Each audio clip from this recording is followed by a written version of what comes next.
అందరికీ నమస్కారం. సమాజమే దేవాలయం, ప్రజలే దేవుళ్ళని అన్న నందమూరి తారక రామారావు గారంటే ఆ నినాదాన్ని సమాజమే దేవాలయం, ప్రేక్షకులే సినిమా వాళ్ళకి దేవుళ్ళు. అలాంటి ఒక రైతు కుటుంబం నుంచి వచ్చిన నాకు ఒక పేరు ఇచ్చినటువంటి ప్రేక్షకులు ఎప్పుడు కూడా నాకు దేవుళ్ళతో సమానం. చాలా మంది రకరకాలుగా మాట్లాడుకుంటున్నారు. స్టార్ మా వాళ్ళు శివాజీని వెనకాల పెట్టారు, అక్కడ పెట్టారు, ఇక్కడ పెట్టారు, వేరే వాళ్ళని ముందుకు తీసుకొచ్చారు. ఇవన్నీ నేను ఒప్పుకోను. ఎందుకంటే వాళ్ళు ఒక పద్ధతి ప్రకారం ఒక ఫార్మెట్ లో వెళ్తారు. దాని ప్రకారం ఈరోజు ఓటింగ్ జరిగింది.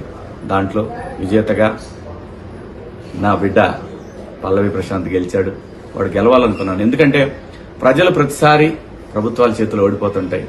కామన్ మ్యాన్ ఎప్పుడు ఓడిపోతుంటాడు. కానీ ఈ సీజన్లో కామన్ మ్యాన్ గెలవాలి అని, గెలిపించాలని దృఢ సంకల్పంతో ఎప్పుడైతే ప్రశాంత్ వచ్చే వరకు నాకు అటువంటి ఆలోచనలు లేవు. నాకు అప్పుడు అనిపించింది, ఇలాంటి ఒక పల్లెటూరు నుంచి వచ్చిన నాలాగనే వచ్చాడు ఈ షోకి. నేను ఎలాగైతే ఇండస్ట్రీకి వచ్చాను, అలా వచ్చిన ఒక వ్యక్తి సక్సెస్ అయితే కోట్ల మందికి ఇన్స్పిరేషన్ గా ఉంటుంది అనుకున్నాను. అది భగవంతుడు నా మనసులోని కోరికను ప్రశాంత్ రూపంలో తీర్చాడు. ప్రశాంతే కాదు, యావర్ లాంటి ఎటువంటి బ్యాక్గ్రౌండ్ లేని మనుషులు ఇక్కడ నాతో పాటు కంటెస్టెంట్లుగా రావటం, వాళ్ళకి నాకు మా హృదయాలు కలవటం, ఇదంతా కూడా దైవేచ్ఛ.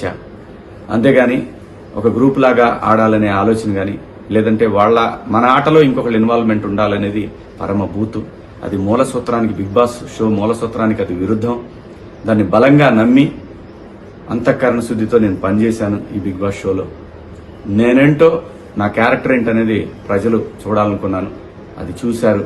కోట్ల మంది అభిమానులుగా వాళ్ళ గుండెల్లో నన్ను పెట్టుకున్నందుకు ప్రతి ఒక్కళ్ళకి కూడా పేరు పేరున హృదయపూర్వక నమస్కారాలు తెలియజేసుకుంటూ, నా జీవితంలో నేను నమ్మేది ఒకటే, మనం మనలాగా ఉంటే ప్రేక్షకులు ఎప్పుడు ఆదరిస్తారు. మనం నటిస్తే ఆ రోజు వాళ్ళ హృదయాల్లో నుంచి పక్క దోసేస్తారనేది నేను ఎప్పుడు నమ్మే సిద్ధాంతం. అలాగే నా కోసం అహర్నిశలు పనిచేసినటువంటి అభిమానులందరికీ కూడా మీకు చేతులెత్తి నమస్కరిస్తూ మీకు పాదాభివందనాలు తెలియజేసుకుంటున్నాను. బిగ్ బాస్ సీజన్ 7 జర్నీ నా లైఫ్లో ఒక మధురానుభూతి. ఈ పాఠశాలలోకి లైఫ్లో ఒక్కసారి అడ్మిషన్ దొరికింది ఏ మనిషికైనా. సో అలాంటి అవకాశం నాకు ఇచ్చిన స్టార్ మాకి, ఎండమోల్కి నేను సదా రుణపడి ఉంటాను. ఇక్కడ బిగ్ బాస్ ఆట అనగానే ప్రతి వాళ్ళు కూడా అక్కడికి వెళ్ళి గొడవలు చేయాలి, స్ట్రాటజీలు ప్లే చేయాలి, దాని తర్వాత అవసరమైతే కొట్టుకునే స్థాయి దాకా వెళ్ళాలి అనేటటువంటి ఒక దురభిప్రాయంలో ఉన్న వాళ్ళందరికీ కూడా కాదు. ఇది నిజంగా ఒక పాఠశాల.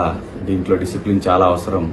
ఇది మనకి లైఫ్ పాఠాలు నేర్పుతుంది అనేది చెప్పాలనుకున్నాను. ఈ షో ద్వారా అందరికీ చెప్పాను. ఆ అవకాశం నాకు స్టార్ మా ఇచ్చింది. ఈ షోలో ముఖ్యంగా నాకు మొదటి సినిమా అవకాశం ఇచ్చినటువంటి నాగార్జున బాబు గారు ఎంత అద్భుతంగా ఆయన నుంచి కూడా హౌస్లో జరిగేటటువంటి మనం చేస్తున్నటువంటి మిస్టేక్స్ని చాలా అందంగా అందరికీ నచ్చే విధంగా చెప్పడం అనేది ఈ షోలో హైలైట్గా అనిపించింది నాకు. ఎందుకంటే ఆయన ఇండస్ట్రీలో ఎంతోమంది దర్శకుల్ని, ఎంతోమంది ఆర్టిస్టులను పరిచయం చేశారు. అటువంటి ఒక సూపర్ స్టార్ ఈ షోకి హోస్ట్గా ఉండటం అనేది నిజంగా కంటెస్టెంట్లకి అదృష్టం. ఈ సీజన్లో సీజన్ 7లో కూడా బాబు గారే ఉండటం అనేది డెఫినెట్గా ఒక సాటి ఆర్టిస్ట్గా చాలా గర్వంగా అనిపించింది నాకు. ఆయన ప్రతి వారం ఒక మాస్టర్ లాగా అందరికీ చెప్పడం, అందులో ముఖ్యంగా నాకు అవకాశం ఇచ్చినటువంటి దేవుడు నాగార్జున బాబు గారు, ఆయన చెప్పడం అనేది నాకు చాలా బాగా అనిపించేది. మాట్లాడదాం అనగానే నేను ఎక్కడా కూడా భయపడే మనిషిని కాదు. అలాంటిది బాబు గారి దగ్గరికి వచ్చేసరికి 1కి 100 సార్లు ఆలోచించి మాట్లాడేవాడిని. ఏదైనా తక్కువ మాట్లాడాలి, ఎక్కువ మాట్లాడకూడదు అనేది చాలా బలంగా ఎప్పుడు నేను ధైర్యంగా మాట్లాడతా. బాబు గారితో కూడా ధైర్యంగానే మాట్లాడాను, కానీ చాలా తగ్గి మాట్లాడేవాడిని. ఎందుకంటే నేను ఆ గౌరవం ఇవ్వకపోతే నేను మనిషిలాగా కాదు. సో అటువంటి పరిస్థితుల్లో ఆ షోలో నాగార్జున బాబు గారు నాకు ఎన్నో విలువైనటువంటి సూచనలు చేశారు. వారికి కూడా ఈ షో సక్సెస్లో వారిది ప్రధాన పాత్ర.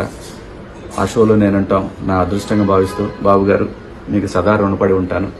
నాకు సపోర్ట్ చేసినటువంటి నా అభిమానులందరికీ కూడా, మీ అందరికీ కూడా పాదాభివందనాలు. త్వరలోనే మిమ్మల్ని కలుస్తాను.